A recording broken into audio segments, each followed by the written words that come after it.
Bro, I still can't believe what I witnessed. Tyrese Haliburton down, crying, pounding the hardwood, not from pain, but from pure heartbreak. This man thought he was about to write the greatest chapter of his life. And just like that, boom, snatched away mid-sentence. Imagine Game 7, NBA Finals. You're ballin', the crowd's electric, you feel like a god out there, and suddenly your body just gives out. That's what happened. I'm gonna break that all down for you. What really happened to Tyrese, why this moment is so much bigger than just one game, and why the Thunder might have just accidentally launched the next NBA dynasty.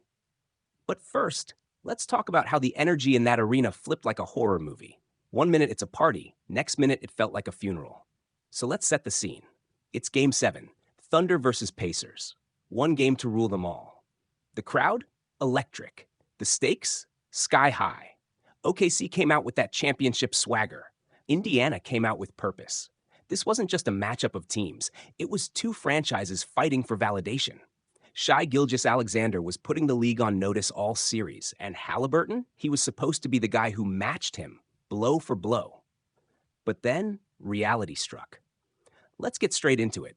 Haliburton's injury changed everything. Before he went down, he already had 9 points early, and you could just tell he had that look, that killer instinct. You could feel the takeover brewing. He wasn't out there just to play. He came to snatch a ring. Then boom, calf pops, crowd silences, everything freezes. Look at the numbers.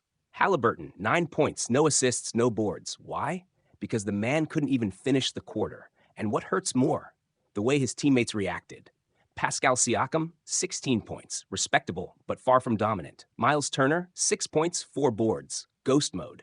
Andrew Nembhard stepped up with 15, 5 and 6, that dude was fighting. Aaron Nesmith, 3 points, 6 fouls, out of control. TJ McConnell, respect, 16 off the bench, hustled every second. But the real dog? Benedict Mathurin, 24 points and 13 boards. Bro was playing like a man possessed. But it wasn't enough. Why? Because Haliburton was the engine, the brain, and the heart, all in one. Once he was gone, it was like the Pacers forgot who they were. The final score, 103-91. But don't let that 12-point gap fool you. This game died the second Tyrese hit the floor. Meanwhile, OKC, they smelled blood. And they capitalized. SGA was cold. 29 points, 12 assists, 5 boards. He looked like he'd been here before, like he was born for this. JDub, 20 points, smooth as butter. Chet Holmgren, 18 and 8, and I swear he was blocking shots with just vibes. Lou Dort and Caruso, lockdown mode. Even Cason Wallace gave him 10 off the bench. This team is deep. And let's not ignore the big man, Isaiah Hartenstein. 7 points, 9 boards, 4 dimes. Dude was doing the dirty work like a champ. They were surgical, clinical, ruthless, like assassins in babyface bodies. But here's the thing. Was this the best version of the Thunder? Or did the Pacers just lose their soul mid-game?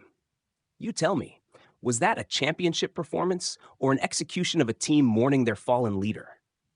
This whole thing has me thinking, man, what if Haliburton doesn't go down? What if that calf holds up? Because based on how he started, we might have seen a 35-point masterpiece. That arena was rocking. He was pulling the energy from the fans like a damn conductor. You don't think he was about to torch OKC? Come on, be real. Instead, we got a funeral procession, crutches, tears, a broken man being led off the court while his teammates looked like they'd seen a ghost. And the Thunder? Credit to them, they stayed focused. But you can't tell me that didn't feel off. That second quarter was disjointed, like everyone was trying to process what just happened. It was supposed to be an epic, a clash of titans. Instead, it turned into a what could have been. Now look, I ain't taking a single flower away from OKC. They earned this.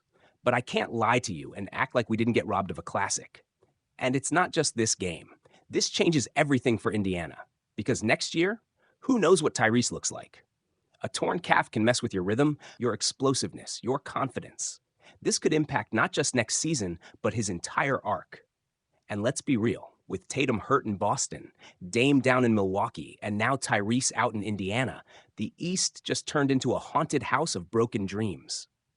But that's not even the craziest part, because this might have been the beginning of a new dynasty. Let's talk Thunder. Let's talk future. Let's talk Sam Presti masterclass.